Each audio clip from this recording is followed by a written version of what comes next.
Good morning, Professor Spooner. How are you? Good morning, Frank. I'm fine, thanks. Um, Although I'm not lonely, I've been noticing that loneliness is getting more and more attention in the national and international media. In fact, until I began to notice it again recently, I'd forgotten that the Prime Minister of England appointed a minister for loneliness in England last January. And this is really quite a remarkable development. The Economist had a three-page briefing on loneliness based on a report by a California foundation with quite remarkable statistics about loneliness. Um, and It's obviously relatable to what's going on in the world in general that we usually see as being related in some way to globalization. I think that anybody who listens to our weekly conversations is used to the fact that I see globalization as being mainly a social development, and that it's changing human social life, and that if we ever do in fact become a single global community of 10 to 12 billion people, everyday human life is going to be very different from what it has been in the past, simply because of the differences in social life that have to do with the number of people we're interacting with, which changes since we're basically a social species, and we're human in social interaction more than as individuals. If the social interaction changes, the quality of humanity and human social life also changes. Anyway, the remarkable thing about these statistics on loneliness, which are summarized in The Economist of the 1st of September, is that America, England, and Japan are the countries that get the most attention. Japan suffers from loneliness more than a higher proportion of the population of Japan suffers from loneliness than any other country, but England has a slightly higher proportion of people of its population suffering from loneliness than America. Mm-hmm. And this is particularly interesting because one would think that this sort of thing would have something to do with the number of people in the country. And obviously, America is larger than Japan, and Japan is larger than England. And so it's interesting that the proportions should be related in that way. But there's also a differing problem in each country that has to do with migration, which obviously disturbs social relationships to some extent. And migration has been causing a lot of trouble in England, partly because of the relationship with the previous colonies and the number of people from South Asia who now live in England, but also partly because the Brexit is a result of the fact that England has always been separate from Europe, and the effort to make it a part of Europe was more problematic than anybody realized, I think, at the time. And it's still not clear since what's going to happen, because there were big demonstrations against Brexit just over this current weekend. Anyway, the big question is why, if everybody is now interacting with larger numbers of others than ever happened in the past, why should it happen now, that loneliness is becoming a bigger problem. Let me ask you a question from a almost, I guess, an anthropological perspective. Way back, the tribe, the tribal circle, didn't really countenance loneliness. Is that correct? I mean, you were either in the circle or the circle cared for you when your usefulness as a productive member of the tribe came to an end.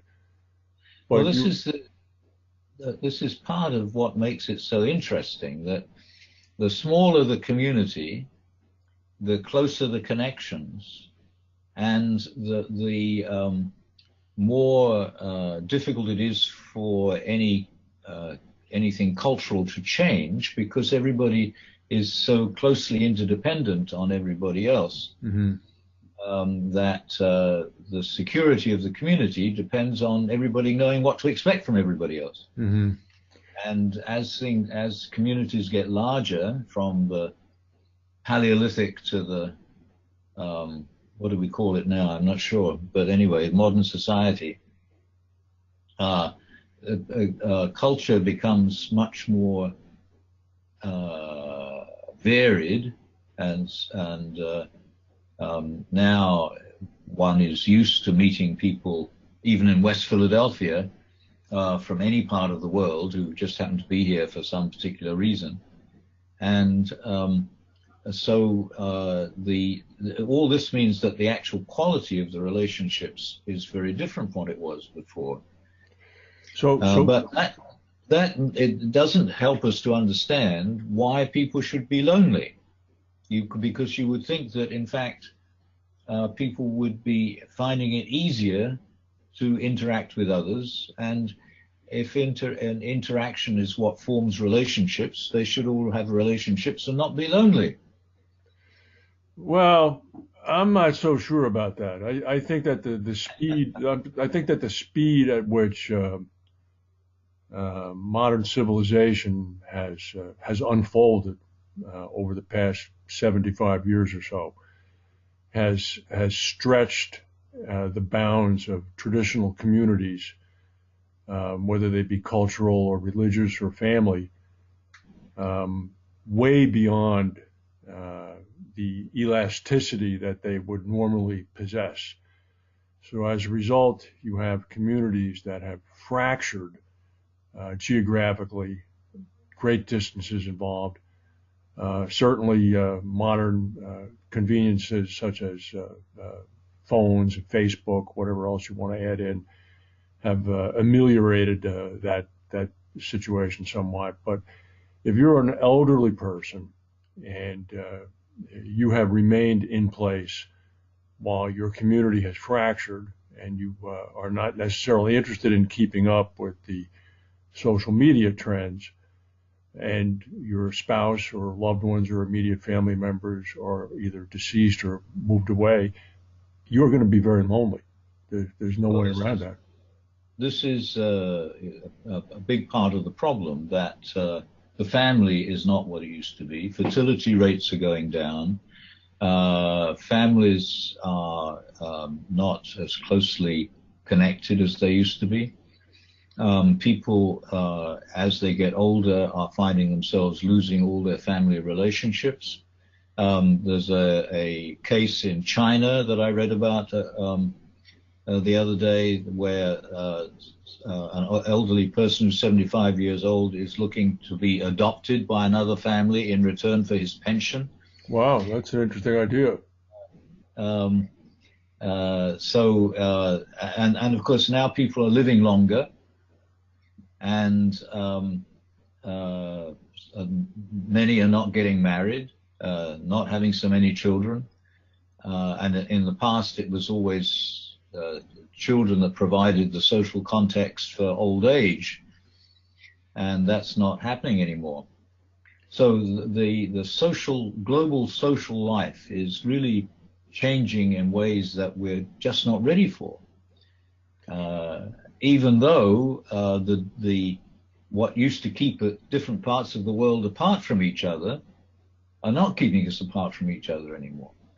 Well, Uh, let me ask you this. I mean, we've analogized in the past what's happened now with this spike in the growth rate of globalization or the acceleration of globalization to other times. For example, the Industrial Revolution, the swing from rural migration into urban areas, the development of the colonial period, the manufacturing era. Each of those upheavals, I'm sure, at one time or another, produced similar disruptive effects throughout social society. And I'm just imagining in my mind Dickens-like novels of London in those terrible times with elderly people who might be widows or widowers who, quite frankly, were obviously very lonely. And how how did society, if they did at all, adjust or account for that, or did they just was it the typical way society works? And the locomotive keeps going ahead and pushes away the things in front and just plows straight forward, and eventually those people pass on, and now we're faced with a new era of Facebook and Instagram and well, I 25 years. think that Dickens' novels are all very concentrated explorations of close personal relationships. They are Uh, true, but there are always the odd appearance of somebody who did not enjoy those close personal yeah, relationships. but nevertheless, they were there, so people very closely interconnected. Hmm. Um, somewhere else I have read, well, you know, Francis Fukuyama, the man who wrote about the end of history, has just produced another book on identity politics Okay. and the importance of identity in the way the world is developing now, and the different way it's being handled in different parts of the world. And in China, the emphasis is entirely on greater centralization, with the government um, uh, trying to control the lives of every individual in order to make sure everything continues to work efficiently. And at the other extreme, we have the Republican Party in the United States, which is avoiding anything that might be called governmental overreach all the time, and thinks that everybody should be looking after their own lives, and that it's not up to the government to provide even services to make sure everybody is equally provided for. Well, So at the same time, we've got Black Lives Matter movement, and we've got the hashtag Me Too movement, which providing ways for people to understand what's wrong with their situation in the larger social experience that they're having. yeah, but the institutions that formerly advocated compassion and empathy for fellow man, um, those institutions now are greatly diminished, whether they be organized religion or whether they be social services provided by the government or whether they be cultural organizations like brotherhood associations, fraternal organizations, things like that. Those entities are they're just barely resembling their former selves, and there's no awareness any longer, I think, of the social and human need to look out for other people who might be in need of help. That's just not there any longer. I mean, No, now that you bring this up, it strikes me that hasn't been around since I was much younger. it seems that sociality only really works, or certainly works differently according to the size of the community. and the size of the community has expanded at an accelerating rate, a really quite amazingly increase in the speed at which it's been accelerating over the last 100 years, and we're just not keeping up with it because, once again, something that we've said many times before, nothing about the way life is organized, either formally or informally,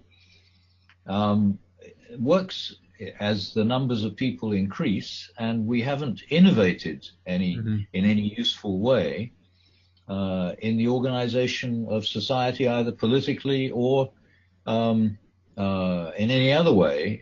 It seems to be working economically for for countries, but not for individuals.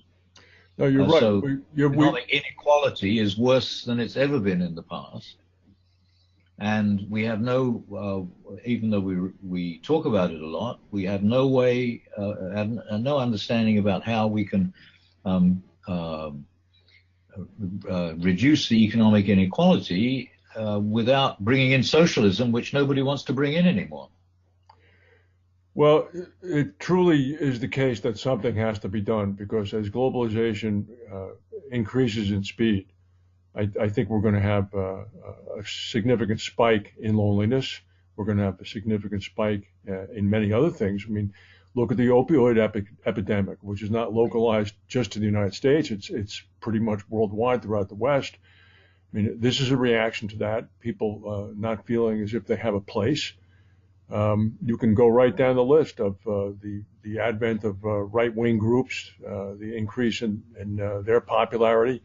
I mean, it's a very dangerous time, because people, and I think we keep talking about, or I do anyway, the elderly people being quote unquote lonely, but there are many people who are not elderly who are also lonely, and it's not confined to simply advanced age.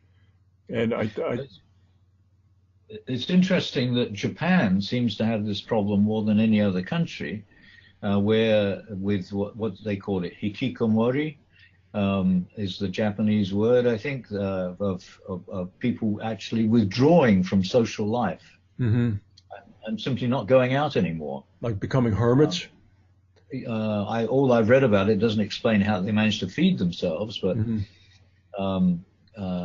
anyway, the participation in social life is diminishing all the time, and nobody seems to really understand why. And this is and Japan, after all, is a society which was very highly organized in the past. Right. But now is much larger in terms of population than it ever was in the past. So once again, it seems to have something to do with population size, and everything that has to do with population size and organization, such as the formation of families, the morality of marriage, the way children are brought up and what how they relate to their families after a certain age, and so on. All this sort of thing is changing. Well, and unfortunately, there are people that are receiving the sharp end of this stick, and those are the people that feel set apart, alone, cut off, isolated, and withdrawn from society, and that's a terrible price to pay. Yes, and it's difficult to know whether innovatively efficient organization of larger numbers of people would actually solve the social problem, or whether the only way it can be solved is to somehow go back to having relatively small communities. So the big question that we need to finish up with, I think, is whether the future should be a global population of 10 billion population of what shall we say, 1 billion communities, or some other way of No, of no, I take it. satisfying people's social needs. But we've never understood social needs in this way before. Well, I'll tell you what. I think it's going to become very necessary to understand social needs because it's going to begin to cause social disruption on a wide scale.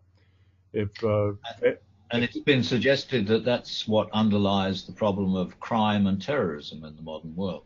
Well, that's definitely a whole additional session. But I agree with you. All right. Well, Professor Smoot, thank you very much. We'll look forward to the next session. Yes, see you next week. Okay. Bye.